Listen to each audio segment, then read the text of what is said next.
The movie opens in Houston in 1960, where young George and his family move into a new home that's in dire need of repair. It doesn't even have electricity yet.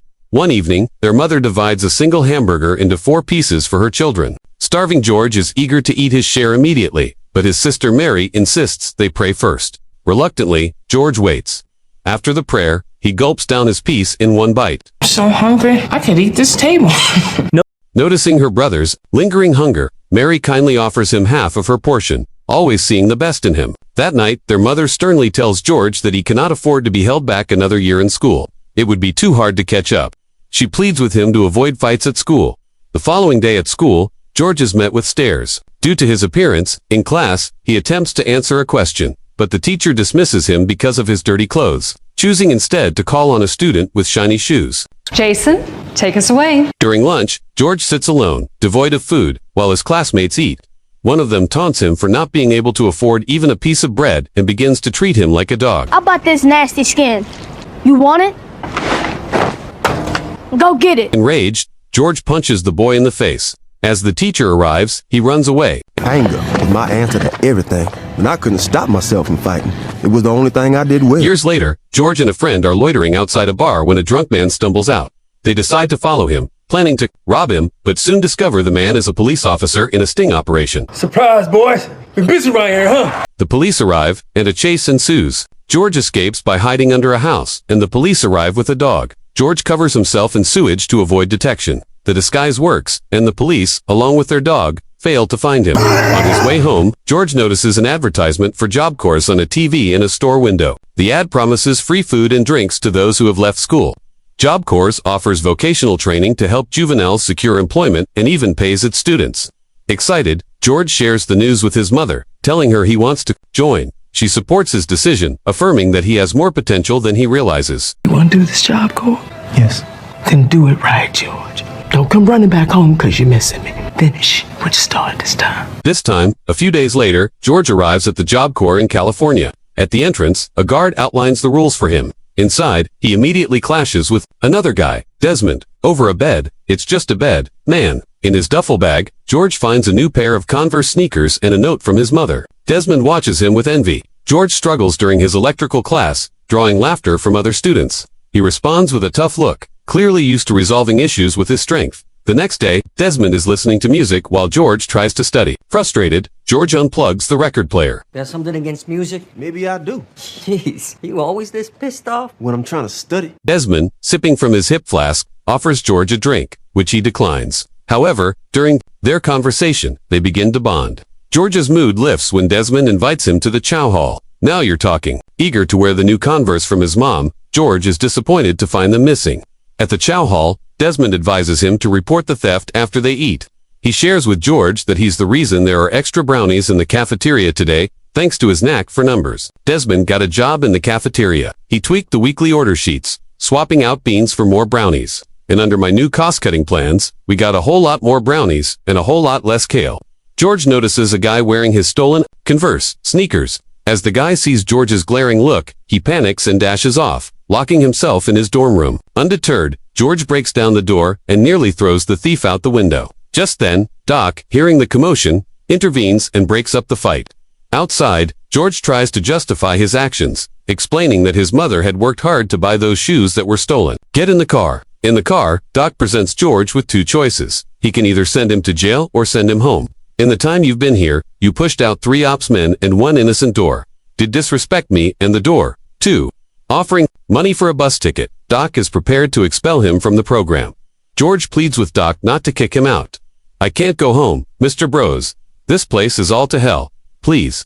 Feeling sympathetic, Doc decides to give him another chance. He asks if George ever boxed. Just street fights. Talking about boxing, not fighting. It's a sport with rules. Doc, who turns out to be a boxing coach, notices George's strength and suggests he join the boxing club. You big enough and ugly enough, you won't learn it. George eagerly accepts. The next day at the gym, Doc introduces George to his sparring partner. George reacts poorly to his opponent's jokes, showing aggression. But Doc reminds him that they're not here to kill each other. George enters the ring. Meanwhile, being good with numbers, Desmond offers spectators to make their bets. When the sparring begins, George tries to hit hard, but his lack of technique makes him an easy target, and he is quickly knocked down, drawing laughter from the onlookers. Humiliated, George storms out and punches a heavy bag so hard that it falls, silencing everyone instantly. In the locker room, Doc calms George down, explaining that 6 months earlier his opponent was as inexperienced as George is now. Doc assures him that with proper training, he can reach the same level.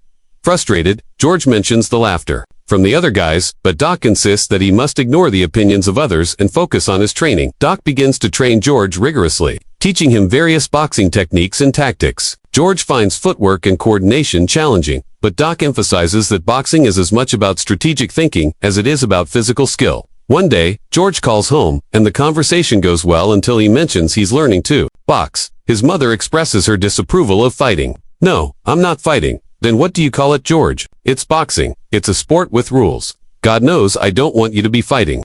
"God? What's God got to do with anything, Mama?" But their call is abruptly ended when George runs out of phone credit. Later, George faces the same opponent, who previously knocked him down, but this time the match is dramatically different.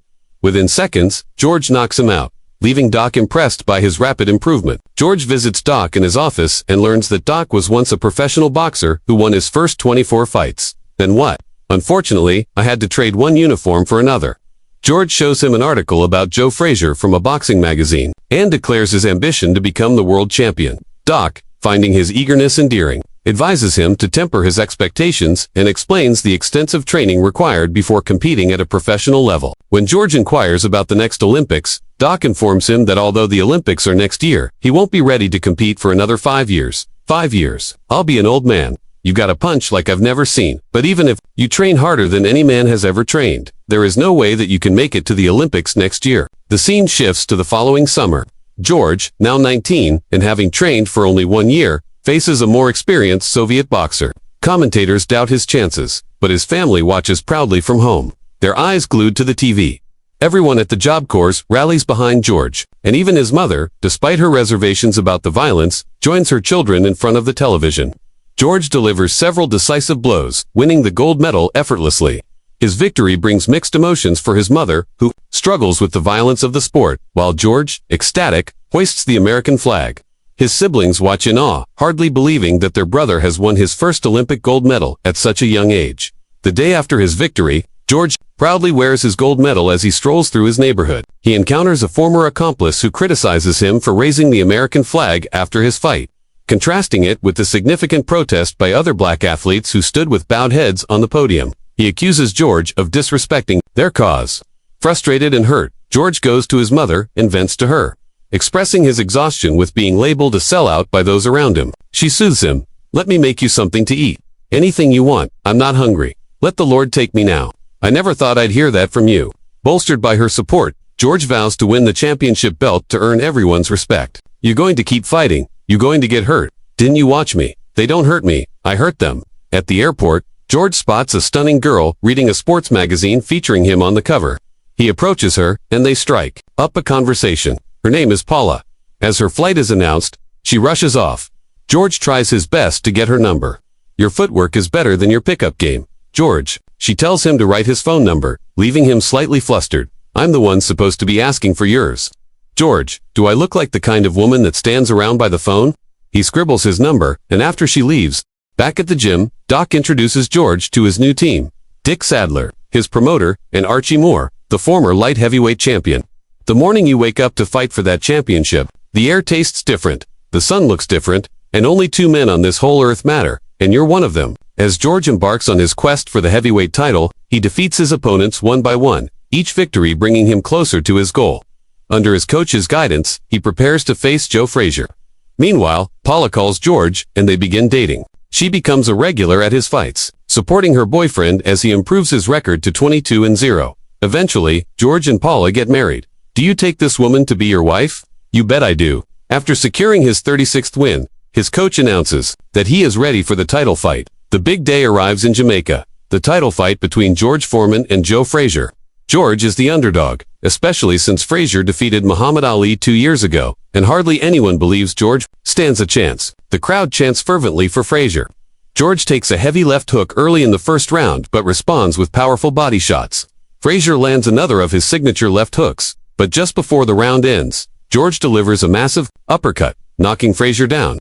The bell rings. giving Frazier crucial recovery time. Undeterred, George dominates the subsequent rounds, knocking Frazier down several times until the referee is forced to stop the fight. To everyone's astonishment, George is declared the new heavyweight champion of the world. At the after-party, George is surrounded by cheers and a flurry of journalists. Amid the excitement, a charming woman catches his eye. He also approaches Desmond, offering him a role as his financial manager, acknowledging his knack for numbers. Impressed but taken aback, Desmond agrees promptly, pouring out his drink as George insists he stop drinking.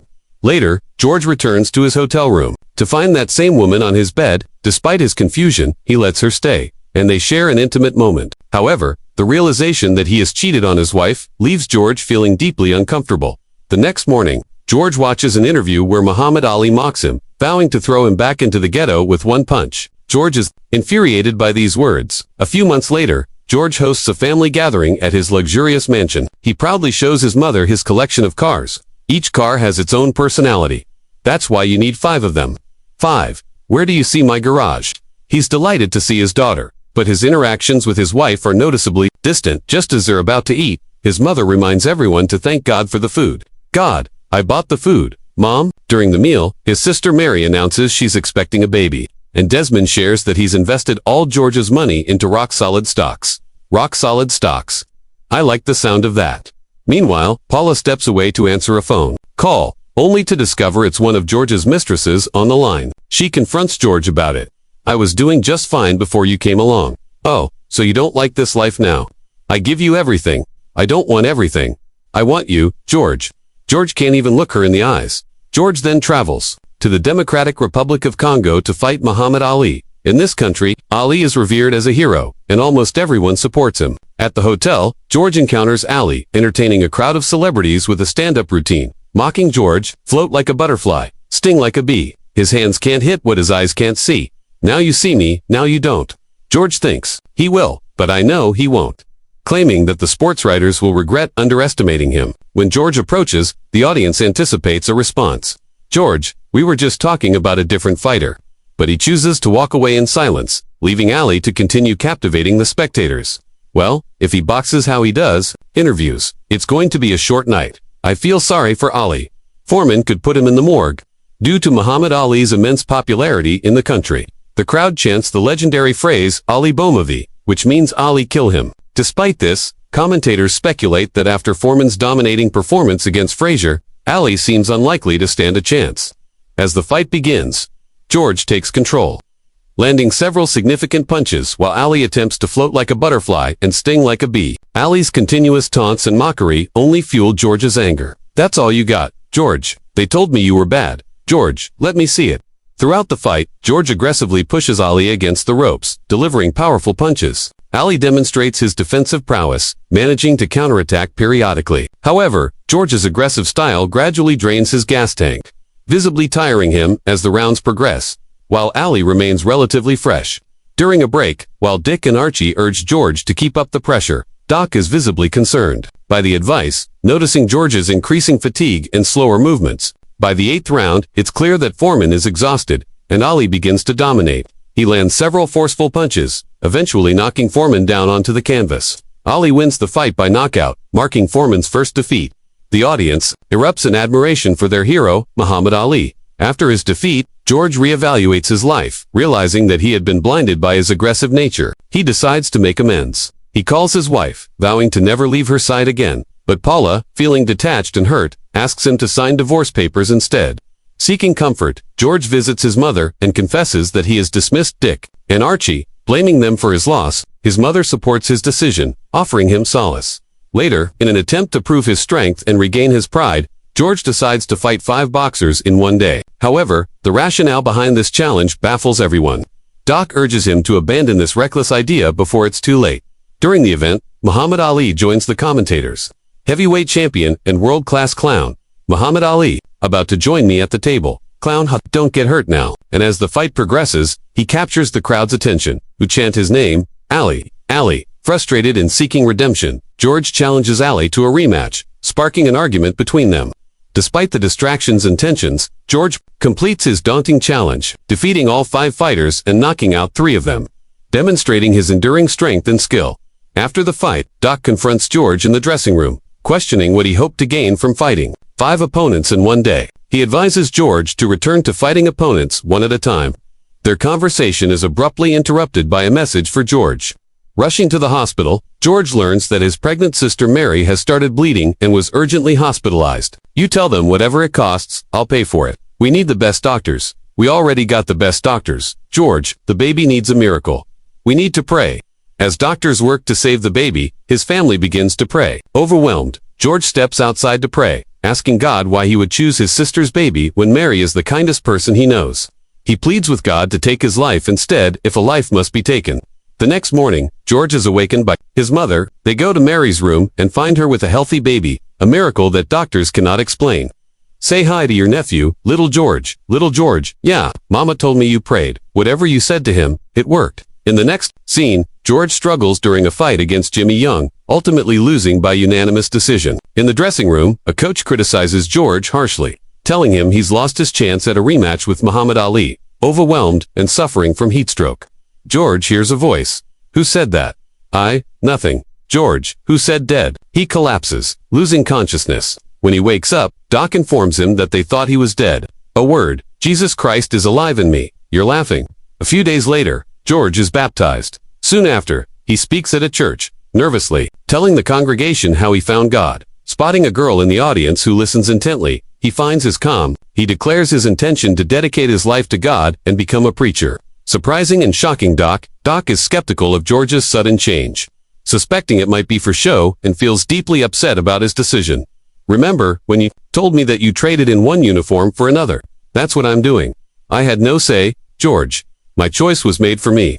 So was mine. Next, George visits Muhammad Ali, while Ali continues to joke about him. I don't come here to tell you that I found Jesus. You found Jesus. Congratulations, George. I did not know he was lost. George reveals that he was once so angry with Ali that he wanted to kill him, but now he's seeking forgiveness. Come on, man. You want a rematch? I know. Just come out and say it. All you got to do is fight Kenny Norton one more time. Knock him out. Then I'll give you another shot at the title, and then we'll both get paid. Huh. Praise Jesus. George reassures him that it's not a joke, and after a heartfelt conversation, they reconcile and eventually become friends. George then visits his ex-wife and children. He apologizes sincerely for his past behavior, hoping to make amends. During his next visit to the church, he approaches the girl he noticed before and strikes up a conversation. She finds it hard to believe that a former boxer like him could truly transform into a preacher. In response, George takes a microphone and steps outside the church to preach and inspire passersby to follow God. Although some mock him, he remains calm, showing his growth in handling anger. But the Lord changed my life. Was it the Lord who changed you? It was Jimmy Young. I seen him beat the hell out of you. The girl watches from a distance, impressed by his sincerity. Later, during lunch, she apologizes for doubting him, explaining that his reputation had made her skeptical. Now, seeing his true intentions, she introduces herself as Mary, and they discover a mutual attraction. George drives her to an old abandoned church, sharing his dream of buying it to establish his own congregation. 7 years later, George's dream has come true. He preaches in his own church, supported by his wife Mary and their children. After a service, a woman approaches him with her grandson, asking George to train the boy who has fallen in with a bad crowd. Well, I'd sign up to train with Ali, but not the guy who lost to him. George declines, suggesting they find guidance in the Bible instead. A week later, while playing with his kids at home, George sees a news report that the boy was arrested for committing a crime. He feels a deep regret for not agreeing to train him. George discovers an old building ideal for his plans and instructs his financial manager to purchase it. We see Desmond is still struggling with drinking problems. They renovate the space, and within a few months, the gym is thriving with students. George hires several coaches and even dedicates a section of the gym as the Muhammad Ali study hall. However, a year after opening, during a class, the electricity suddenly goes out. The power company reveals that they have not received any payments. Worse, Desmond is nowhere to be found. Frantic, George visits the bank and learns that Desmond invested all his money in higher-risk stocks, which have now tanked, leaving his investment account empty. He put them into solid stocks to set me up for life. No, these were all high-risk gambles. The bank threatens to repossess the property, including his mother's house. Enraged, George had the whole town looking for Desmond. Despite his anger, his mother urges him to forgive Desmond. George eventually finds Desmond in a bar. Trying to escape, George catches him and nearly kills him. Realizing what he's doing, George forgives Desmond to salvage his financial situation. George resorts to starring in a sauce commercial and selling merchandise. Despite these efforts, his wife Mary informs him that they are still far from resolving their financial crisis. As the bank begins to seize his property, George sinks into depression. He dusts off his old boxing gear, trying to reconnect with his past as a boxer. He confides in Mary that he has asked a friend to give the upcoming sermon in his place, feeling he can't preach on living rightly when he's lost everything. He wants to fight again, and Mary is against it. She's afraid his rage can come back. It's only two things I know how to do. That's box, preach. The preach won't pay the bills. George seeks out Doc, asking him to train him once more. Doc is initially resistant, reminiscing about how heartbroken he was when George quit. He explains, when Joe Louis tried to come back, Marciano almost killed him in the ring. Joe Louis tried to start at the top, but we'll start at the bottom. You're old, they'll call us a circus act. But not if we keep winning. However, George manages to reassure him by telling words that his coaches once told him. The air's going to taste different. The sun's going to look different. Only two men on this whole earth are going to matter, and we'll be both of them. Hearing this, Doc's eyes immediately light up. He says George needs to lose weight first, and then they can start training. Motivated, George struggles into his old gym clothes. I think my gym clothes shrunk. He begins training with his son. Hey George, take it easy. Man, you're going to have a heart attack. That's nasty. George has a hard time during workouts, supported unexpectedly by Mary, who helps him stick to his diet. After months of effort, George successfully makes weight and returns to Doc, ready to train fully. During a sparring session, George's speed is lacking, and he struggles to keep up with his opponent. Doc assures him they will adapt his style. With new techniques. In the middle of the night, Mary wakes from a vivid dream. In the morning, she tells George that she had a dream. In the dream, the Lord spoke to her and showed her a vision of George winning the heavyweight championship again. He's going to lift you up in the middle of that ring, so you'll lift him up in front of millions of people. Before his comeback fight, Doc suggests they need George's old anger to win. But George insists on approaching the fight without succumbing. To his rage, it's fight, it's boxing, it's a sport. George enters the ring against Steve Zuski, telling Doc that he's scared to take his robe off in front of all these people. Last time they saw me, I looked like Superman. So now you look like the Michelin Man. This ain't no beauty contest. Everyone notices George is overweight. As the fight begins, George acts too calmly, even holding back his anger after getting punched after the bell. In the second round, George begins to dominate, leaving no chance for Zuski. Seeing that his opponent can't fight back, Foreman demands that the referee stop the fight. Stop the fight. That's your job, come on. News of George's triumphant return spreads, celebrating him as a hero to fat, old bald guys everywhere, marking a remarkable comeback not just in boxing, but in his personal journey as well. After a remarkable streak of 24 wins, 42-year-old George Foreman faces reigning champion Evander Holyfield in a match billed as the Battle of the Ages. Despite a valiant effort, George loses by unanimous decision. Post-fight, when he visits his bank, all the employees cheer for him. Although he didn't win the match, George is stunned by a payment of $12 million from HBO for the fight. Despite the financial windfall, he tells Mary that his job isn't over yet. Maybe I heard him wrong. George, you heard him right. He did his part. We have to do ours. 3 years later, Michael Moorer defeats Holyfield to win the title. And now George is a contender once again at 45. No one believes George stands a chance against the 26-year-old Moorer, a powerhouse with 30 wins by knockout and the first heavyweight champion. Moorer's undefeated record and formidable prowess make him a daunting opponent. How can you beat that man? As the fight unfolds, Moorer dominates the early rounds, with George barely hanging on. Everyone at his gym, including his mother, roots for him. After the 9th round, his cornerman suggests he should throw in the towel. 9 rounds against the best in the world. There's no shame, son. However, in the 10th round, George lands a devastating right hand, knocking Moorer to the canvas. Against all odds, George Foreman wins the title, becoming the oldest heavyweight champion in history. Thank you. Oh, thank you. We did it. We did it. The movie then reveals that at 45 years old, George regained the heavyweight title after losing it 20 years before. George and Muhammad Ali became great friends, speaking by phone almost every day for the rest of Ali's life. In 1998, Charles Doc Brodus was inducted into the World Boxing Hall of Fame. Today, George continues to preach at his church and run his youth center in Houston.